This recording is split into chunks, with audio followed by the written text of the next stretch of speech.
1978, networks were very small. I was raised on mathematical theories, so I was approaching this from a perspective of what happens when the network becomes very large. What techniques will be needed in order to control and manage it? YY, as usual, suggested a unique angle of that. The mechanisms to understand such complex systems, large scale, are provided by economics. Yehiam always had this ideas which never never occurred to anybody else. You don't try to optimize any one of them. You try to reach some equilibrium where everybody gets something good and nobody can improve their performance without harming somebody else. Now, why is economic technique different? Because when a system scales up and becomes very large, there's no longer sense in which one objective can guide you to its design. It's usually not a method of optimization. It's a matter of trade-offs, selecting the trade-offs. I think the initial thought was, okay, there is this new area of virtualization, and we see a lot of kind of siloed products, that are trying to solve individual problems. They were really different algorithms trying to make decisions that could be conflicting with each other. So I think YY's big idea was to say, maybe it's time to develop a platform where you think about all these problems using the same abstractions. I thought the methods that were developed at the time focus on the microscopic details. To me, what was fascinating about systems when they were large and complex, you could no longer understand or interpret them. If you could see all the atoms in a gas, you would have no idea what the gas is doing. You would have too much visibility into the details that are insignificant. The concept of pressure as a metric of behavior does not exist for a single molecule. There is no pressure or temperature of a single molecule. It's only for many, many of them. We realized that if virtualization continues to grow, it will become the mainstream. The level of complexity and the level of dynamics will become so big that traditional ways won't be able to handle it. So that was the first time we said, this is it.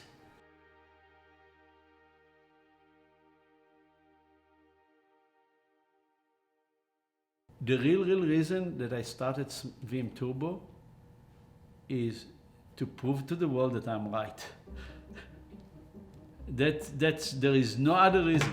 I mean, yes, we want to make money. We all want to make money. We shouldn't hide that. But really, why I started VM Turbo is I was so convinced that software can do better job in managing IT than people. Yet I'm dealing with 20 years of people that are pushing back on that.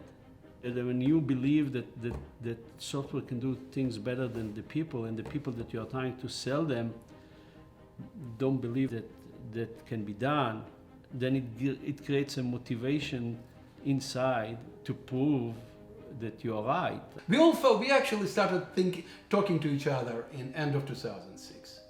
Shmuel, Danila, Shai, and I started looking around and say, okay, we were thirsty for something new.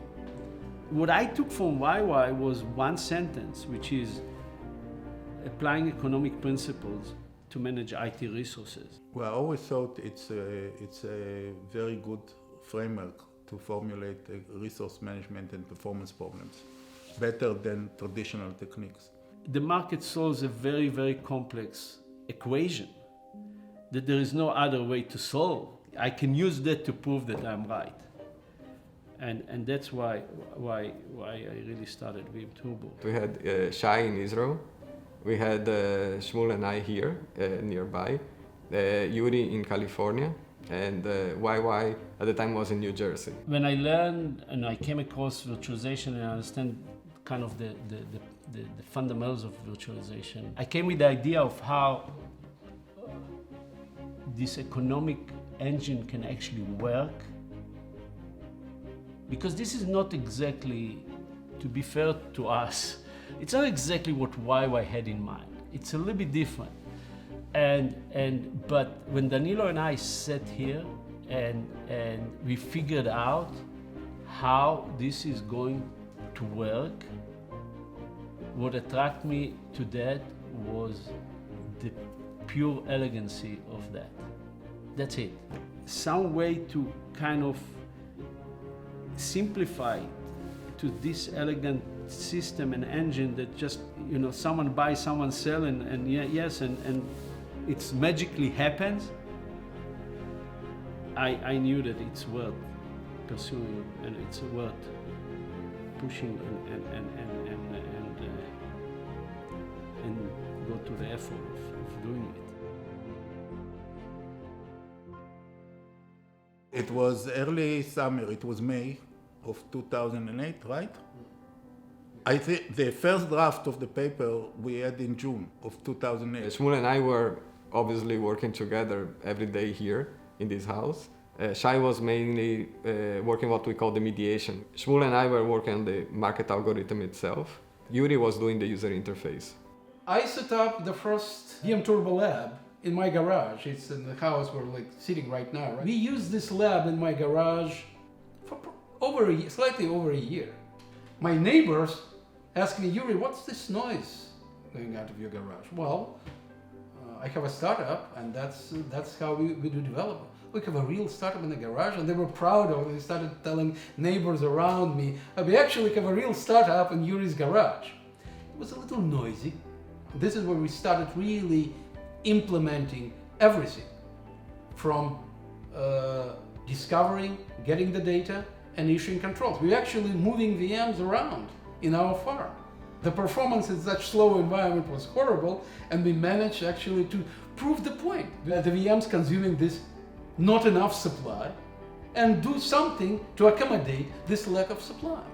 One of the milestones for me was working with HD Supply, which was a prospect. It's like a logistic company in Atlanta. There was a guy, Brad, I remember, who actually liked our idea. Brad, why don't we make it useful for you?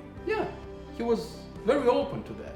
They open up a connection to their environment and allow us to try different things and try the algorithm and see things happening.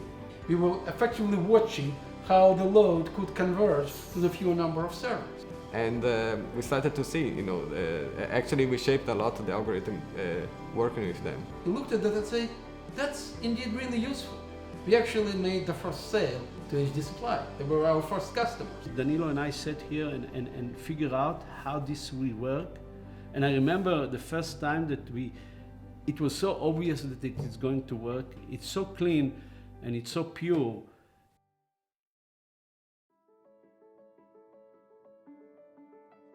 So I first met Shmuel back in his days at Smarts. I remember being very impressed by Shmuel and saying, boy, there's a guy I want to stay in touch with. He came down here and says, find an idea or start something in the area of IT operation, IT management, IT enterprise, and I'll fund it. So I really didn't think that I want to serve that market. But they were working at the time on an idea to serve radiologists. There was a shortage of radiologists in the world. If I would have been able to raise money for radiologists, I would have taken that route. About a month later, Shmuel called me up and he said, I just met my first radiologist, and what's your idea in IT? And then I came back to virtualization, and he was ready to fund it.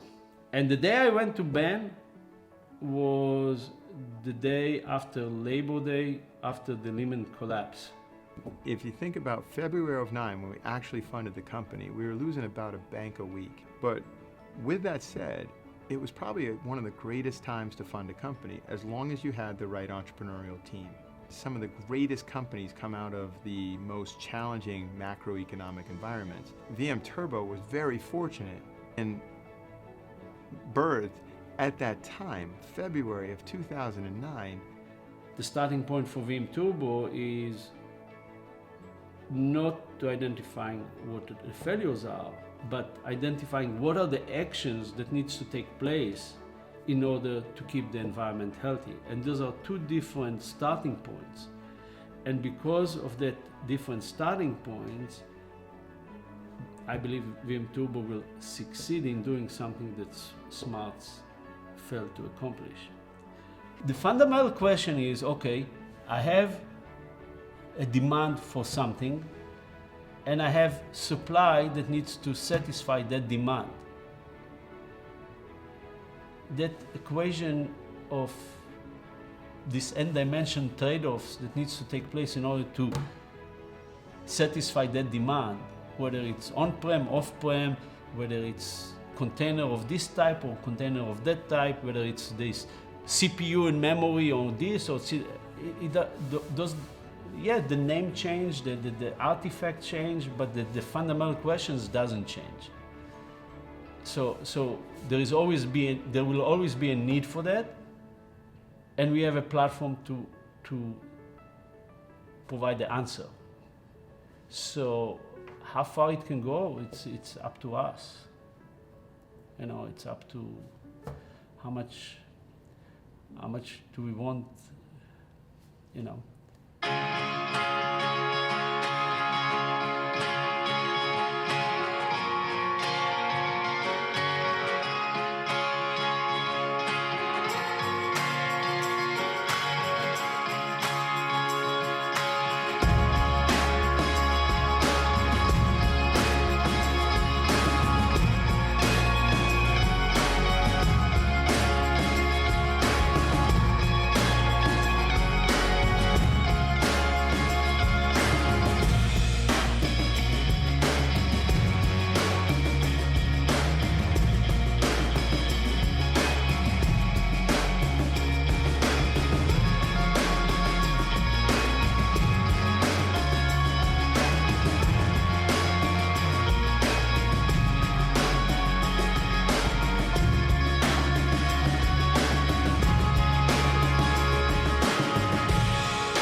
Shit that collects some data. Are you recording me? It's already young, man. So.